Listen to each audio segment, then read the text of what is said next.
Back in 1953, when I graduated from Union College, I came back to St. Paul and started singing in the choir, and enjoyed that very much. I also was looking for a job and found a job at WHS Television, became a producer director there, worked at WHS for 31 years. But here at St. Paul,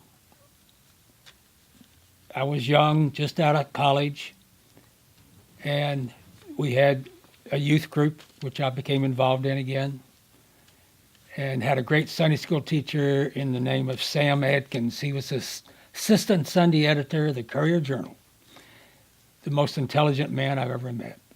He had two boys that came to the MYF, and we all got to know each other real well, and they liked to sing.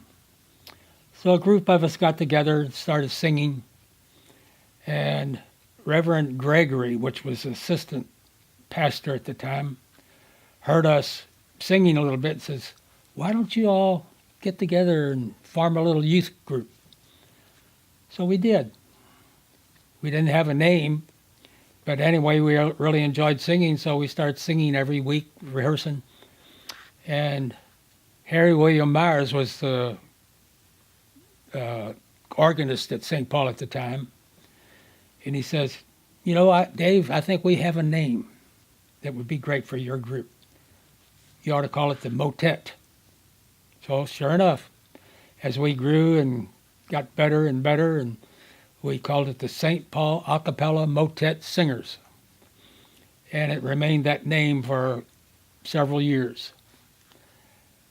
Now, the Motet started out with just high school students, junior high school students. At the end of the first year, our first concert, we had 18 people in the group.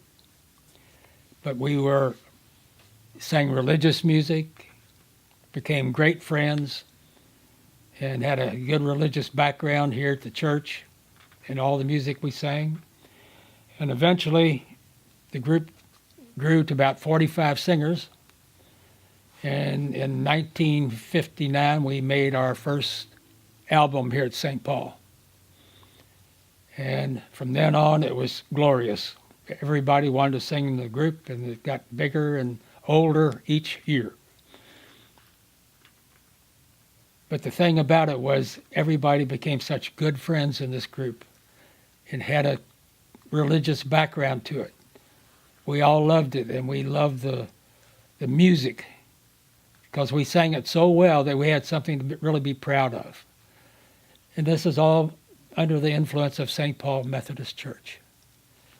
So we went on. I directed this group for 58 years, and the entire 50 years we rehearsed here, or more. We rehearsed it here at St. Paul Methodist Church. They provided us a home, and it was a wonderful home, a wonderful atmosphere for all of us.